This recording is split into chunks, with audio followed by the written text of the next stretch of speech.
every single series gets played live now. I mean, the only reason we were playing 2 matches at a time before and we're only going to cast 5 matches live was because, obviously, if you have 10 best of 3s, you can't play 10 best of 3s back to back. It would just take way too long. We don't want to have the players have to stay around that long. But as it's only 6 best of 3s, every match will be played live now.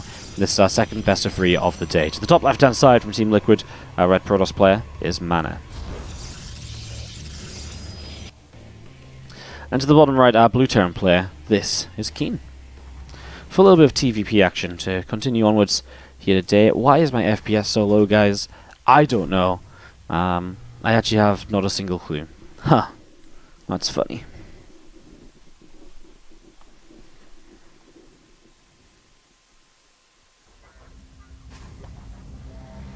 Alright, well, yeah, get set up here.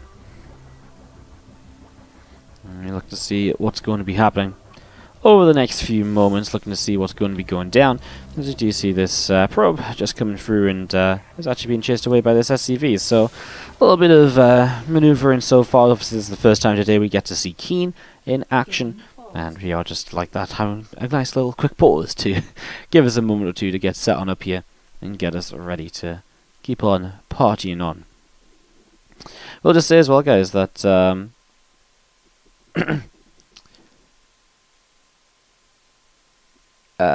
we are actually really doing an awesome job of pushing towards 30,000 followers, which is really awesome to see. So if you haven't already,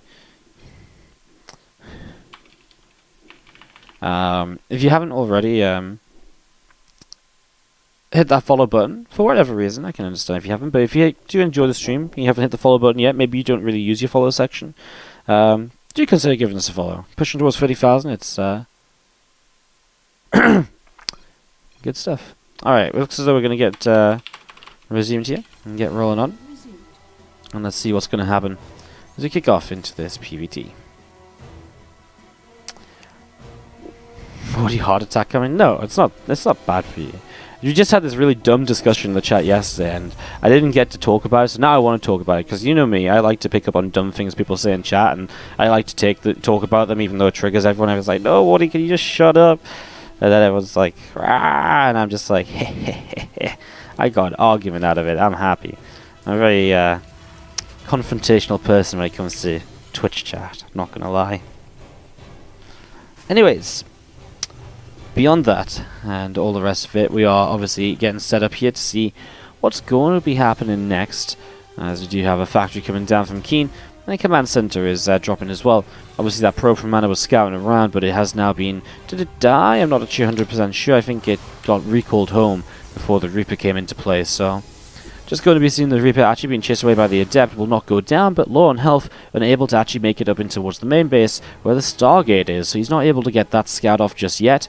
And that pylon is blocking the Reaper from jumping up here, which is also a little bit of a frustration as well. As you do see that Reaper continuing back around through the south side, and looking to see what he can do next.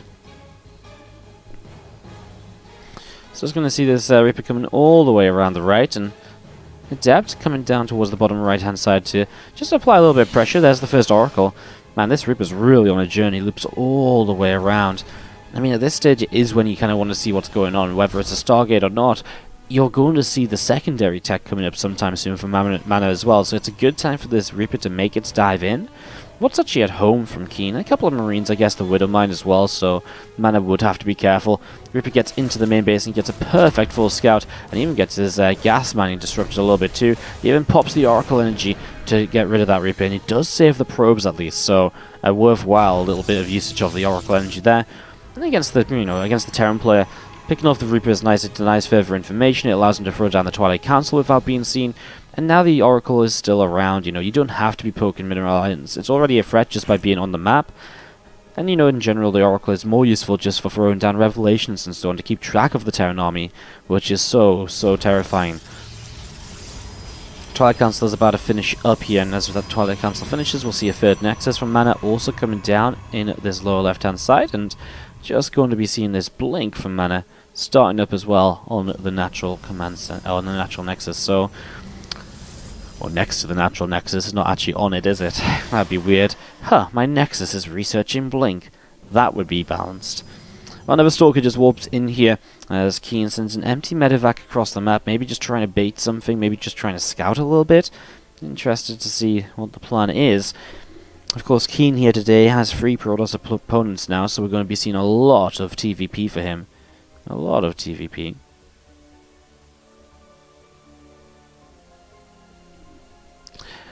But we'll see if it's going to be good enough to carry him through this group. It does mean we're going to have at least one Protoss player advancing through the group as well, guys. So that's kind of cool because we only had one Protoss player in the round of 8 already. As you do see, those few Marines and a couple of medevacs just gathering up together. And we are going to be having that blink upgrade from MaNa. It's just starting up. It's just on the way out. Robo facility is just over halfway done as well. And the Oracle from MaNa continue to come up towards the top side to have a look to see what it can do next. Command Center drops down to the 3rd base. Against Impact +1 attack upgrade continue to come on through here. And those units of KeeN are getting ready to poke in towards the left-hand side, getting ready to take down a pylon, maybe a shield battery here. If you get the Twilight Cancel, that'd be awesome, but not sure if you'll be able to, as the Oracle is looking for something like this. That's what's so annoying right now. The Oracle is hunting for some potential damage here, but how does it, how does it find it? It just doesn't. He missed the medevacs, and by not seeing the medevacs, you're not going to see where these units are coming in from. MaNa still doesn't drop a Revelation. Now he does on just a handful of Marines at the front, but he has to realize that's not the entire army here from his opponents. He's going to have to be a little bit cautious. He already does have a pretty good split up of units, but they're not going to be in position to do too much. Oh, he blinks away. I think that was just like the most unfortunate timing ever for MaNa. Stim is done, and he does not use it just yet. Now he will. As these Stalkers start to fight, he'll pull back a little bit. I think this is very well executed by MaNa in terms of a defense. Nice Revelation now on the medevacs too to keep track of them further. And he does already know these extra Marines are pushing through the center of the map because that Revelation has only just now faded. So MaNa, a good defense, a calm and collected defense, I have to say. Very patient, just pulling back, let the Stalkers kind of not really fight if they don't have to, wasting time on the Marine Stim. That's annoying. That Widow Mine was so cutely positioned and does get a Stalker kill for itself, so that's a nice little pick off there, as you are going to see the Observer giving MaNa full vision of what's going on.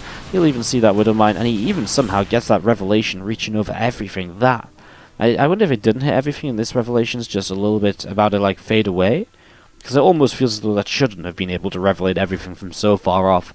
It's just maybe the visual effect as well, I guess, of the Terran army moving away, and I don't know. It seemed kind of like a crazy long reach on the Revelation. Anyways, we do see a Widow Mine in the 3rd base gets 3 workers, so minimizing the damage here. Obviously, it's not ideal to lose a few workers, but still, I mean, it's better than losing the entire mineral line. So continue to clean this up, stopping KeeN from getting too much more damage dealt. Behind this, of course, though, KeeN's doing exactly what he wants to do here, which is just setting up into a strong macro position with 3 bases. He's been able to apply pressure to slow the Protoss player down a little bit here and there. And he's just now up onto 5 racks, 3 bases. He's just building up as he wants to. As Colossus come out from MaNa, we have to see something else from KeeN, though. He cannot possibly stick on pure bio units, and that's where we're going to be seeing, potentially some Vikings coming into play, maybe some Liberators come into play. That choice of KeeN is going to have to be made sometime soon. And the other scary thing is that 2-2 upgrades from MaNa will continue to be Corona boosted out, so he's going to hit 2-2 when the Terran is on 1-1, and that's going to be a very, very powerful upgrade advantage that MaNa will hold here, as we actually see a little bit of a skirmish. That Oracle still finding ways in to get the Revelations refreshed on this army, just keeping track of these medevacs. MaNa isn't even tunnel visioning or just up there either, though, because now he's already here to deal with this little bit of a drop with a couple of warpins. Or getting a little bit clumped up, that hurts him just a little bit. A cannon finishes up, although a moment or two too late. 8 workers going down at the same time pushing forwards. That 4th base goes down without a cancel. These units should be okay here. It's the Colossus that will really help out over in this position. Now the 13 workers going down is a shame. Oh no, the Colossus gets jumped on. There's absolutely nothing to protect that Colossus. It just goes down. Oh man, it's all of a sudden just falling apart to a couple of these drops. I mean, the one drop and that push forwards. Lost the 4th base, lost 14 workers and a Colossus. I mean, losing the Colossus especially is really painful. It just had to come so close here because of the lack of extended thermal lance for now. As we are going to be seeing the units pulling back up towards the top side, and Oracle still up here as well, looking to see just what it can do next. Marine's going to pick that Oracle off, so that's a nice little shutdown. And we still do see just a combination of Stalkers, a Depth Sentry Immortal, and a Colossus, all coming over to the right-hand side. KeeN with a good chunk of units moving down through the south. We see a couple more medevacs coming in as well. Obviously, those were the ones that were dropping earlier and that don't have anything left in them, so just going to rejoin them with the main army. MaNa's in some trouble. If he, I mean, he's going to be down heavily in army supply, but the other bits and pieces are going to look his way. Like, at least he's going to have 2-2 upgrades to take the fight with. You know, it's still only really bio units here from KeeN. He doesn't really have. I mean, this starport is definitely not meant to be over here. It's meant to be on this reactor, but it's been rallied. That's what happens when you rally a building as it's lifting onto a reactor or something. Well, MaNa's in some trouble, though, because this drop on the main base is going to be distracting a lot of the Stalkers, and this huge drop into the third is going to be a ton of the army that MaNa just isn't even beginning to be in position to deal with. I mean, the Colossus is on their way back over. This is how you want to take the fights as KeeN. If you're not ready to deal with the Colossi just yet, then you just sort of take the fights where the Colossi aren't. You just drop around, you force them to run around, and, wow, KeeN did this brilliantly. Again, lost the drop in the main base, but he lost basically nothing down here. He killed an entire Nexus, he killed 9 probes, and now that starport does get back into position so that we can see a lot of just Vikings on the way up at a time, even adding in the single Raven. Just an anti-armor missile, I guess, goes a long way to helping out. As you can see, some Stalkers actually just tank the shots of those Widow Mines, and that is going to be painful for him here as well. All of these medevacs coming back over to the right-hand side, begin to unload next to this 4th command center. A few medevacs just going to be healing up here. Corvid Reactor also just on the way for that Raven. Looks as though he wants to build more than one Raven for the Corvid Reactor as well, right? Because this Raven's going to finish before it. So it looks as though he wants to continue with Raven production throughout the game. I kind of like MaNa's decision to go into the Disruptor, because I think by going into the Disruptor right now, it's that sort of location where you are, you know, you're looking at this and you're like, okay, cool, I got myself a Disruptor. And with a Disruptor, you can sort of do anything, right? You can kill so many units at once. That sort of surprise factor and just, I mean, to some kind of like, you know, in some sense, like sort of the praying to RNG factor. You're kind of like praying for that miracle shot, and it can be the better way to get back into a game, and MaNa definitely needs to get back into the game, because he is playing from a deficit here. The Raven does help to get rid of that Viking too, Observer too, with the Vikings, so that's a nice little something, as you're going to be seeing this entire army of KeeN moving out towards the center of the map at the very least, and we'll be continuing upwards. And a couple of units here from MaNa already just going to be sat and waiting to maybe try and intercept this as it comes across towards the upper left-hand side. A couple of scans go down. They do finally find that army with the third scan that drops MaNa. Well, there's the anti-armor missile. The disruptors are going to have to be absolutely crucial here. The Viking count is so high that these Colossi are just going to absolutely melt. The disruptors do quite a lot, honestly. I mean, the shots are very good, the ones that they get. Force field's coming down to stop the rest of this bio army moving up the ramp for now.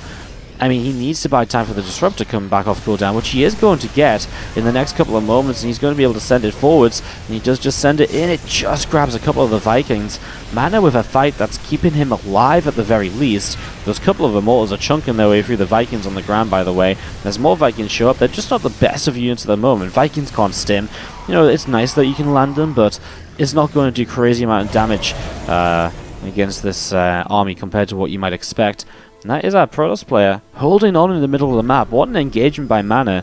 The issue is he's given up so much to be able to do this, right? I mean, he's not started his +3/+3 upgrade, so it's actually going to be the Terran player in an upgrade lead soon. Now Liberator production is on the way. MaNa is already whooping in more Stalkers, so he is getting ready to deal with that. I wonder if these Vikings are just going to come around the top side, like land in a mineral line and try and get something done. The Zealots actually see them, so I guess, I mean, one way of the Vikings getting something done here is just to clean this up.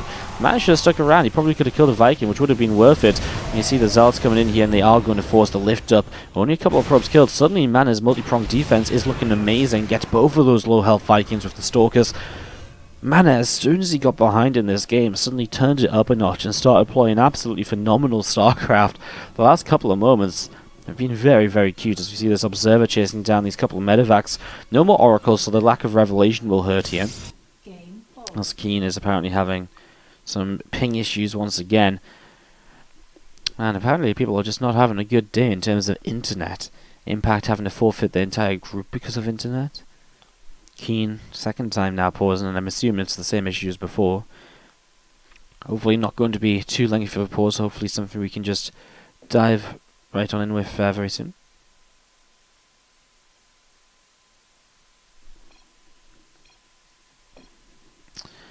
Go being called by the players. Oh. Forgot that I need to be the one to resume. A few bio units just dropping out, a few Vikings and Liberators just up in the skies, and we are going to be seeing those few Marauders of KeeN just gathering themselves together in the front, so they're going to try and look to see what they can get up to. And just a few Stalkers off over to the left-hand side, and we are going to be having this command center down to the south is getting set up as well. A few Zealots, a couple of Mortals just all gathered up here between these bases. The Stalkers coming forwards, they're going to be able to shut down one of those Marines. A couple of probes going down, so this Liberator getting a little bit of damage done. A little bit of damage done here, as you do see the rest of the Stalkers blinking up towards the upper left-hand side, and we are going to be seeing a few Stalkers just warping in as well. I mean, just the Liberator is the biggest issue here, and MaNa isn't doing anything to deal with it. Okay, his Stalkers are on the way over. They have Blink, right? Of course they do. Well, now Fleet Beacon on the way up, and we're really headed towards the macro game. If the Fleet Beacon, probably Tempest, just to help deal with the Liberators from a distance, especially as Advanced Ballistics, the Liberator range upgrade finishes shortly. You're going to need something else to really deal with the Liberators. You know, you can't just fight pure, this many Liberators with pure Stalkers. This many's probably okay if you get a good fight, but if you start kind of taking fights against more than this number of Liberators, especially when they have range, you're not going to have a good time at all, and that's where, the straight up kind of Tempests are just going to be so powerful. Because they can fight from a distance, they can fight from far away. This is annoying though. There's going to be a bunch of medevacs loading up, dropping in here, and the Liberators are going to just control so much of this area. And that's how do you even engage into this position? Well, I guess you're going to recall right into this. This is going to be messy. Disruptors are going to have to fire almost immediately to try and deal with this. Stalkers making their way through quite a lot of Liberators. Anti-armor missiles, he actually blinks away from them initially, so he avoids a good amount. KeeN is on 90 army supply coming out of this, and just MaNa losing a last Immortal here as well. That Liberator at the very end getting so much done. The probes continue to fight, and now just a few units running in here, although the Zealots were actually prepared for that one, and so MaNa is able to clean that up at least. KeeN, another attack, and MaNa just about able to continue.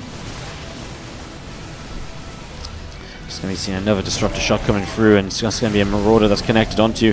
Maybe MaNa doesn't have enough to hold on, but man, that was one hell of a defense that he put up until... Forget how more you can run events like this. The WardiTV Weekly, which is the event we actually run specifically with a lot of the sub money, that's going to be making a return soon. We actually have the Season 4 finals coming up for the WardiTV Weekly, so that's coming in soon. We're also hoping to host a European-focused event now that there's some time free in the European evenings, so if any of that sounds cool to you, it's your subscription is to help us continue producing events like it, so... With that said, we're jumping into game number 2, and to the top left-hand side is our blue Protoss player from Team Liquid. It's MaNa. And to the bottom right-hand side, the red Terran player, KeeN. Set up, getting ready to go here.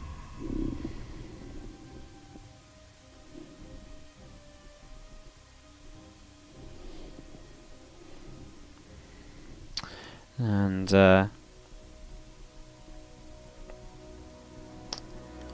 let's see how this will continue as you just see this probe coming down to the south side. I'm looking to see what's going to happen. Is that Denmark is the best who just opens the donations of the day? It is. Dude, what is up? Thank you so much for the second day in a row being the player to give second day in a row being the you know, sometimes I wish I could just talk all the time. Denmark is the best. Thank you so much for the $30. The second day in a row where Denmark is the best has given us the daily donation goal bar filled. Says that their daily goal, also Denmark is the best.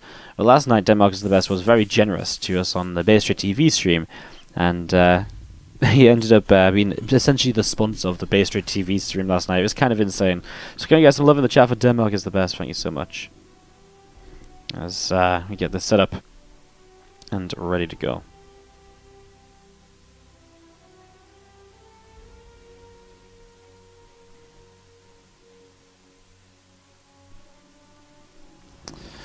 Just going to see this probe set down the south side. Reaper is going to be coming up through the center towards the upper left to see what else is going on here. So just moving forwards from MaNa. Going to have a little bit of a look to get started as that Reaper just being a little bit of aggressive at the moment. Zeld a little bit back and forth, and just going to be seeing the Reaper here just being pushed back a little bit. As you do have the Stargate on the way down currently from MaNa. Now you do see MaNa did a proxy, a gateway over here. As you do see the Stalker on the way up, so he is actually delaying the CC.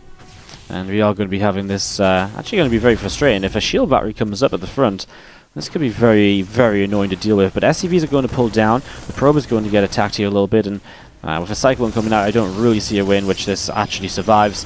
I mean, the Cyclone's just going to put out so much DPS, that's going to really change things up. A Void Ray coming through as well, though, so MaNa's looking to be aggressive behind this. All he has to do is protect this pylon. If he protects the pylon, and he protects the shield battery, that's going to be huge for him in terms of what he can continue to do here.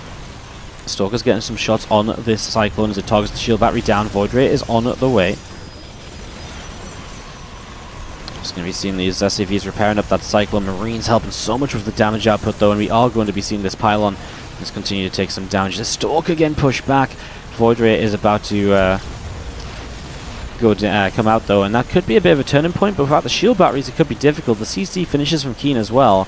MaNa continuing with this one base. This Reaper at the other side of the map is going absolutely huge. Look at this. 4 or 5 workers killed so far.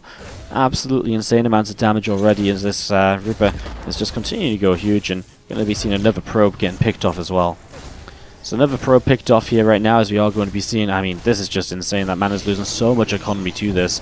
I mean, probes are coming back to mining, but this Reaper's already killed 8 probes. I mean, it's just insane. Sorry, he's killed 7 probes and 1 went down across the map. And that goes like that.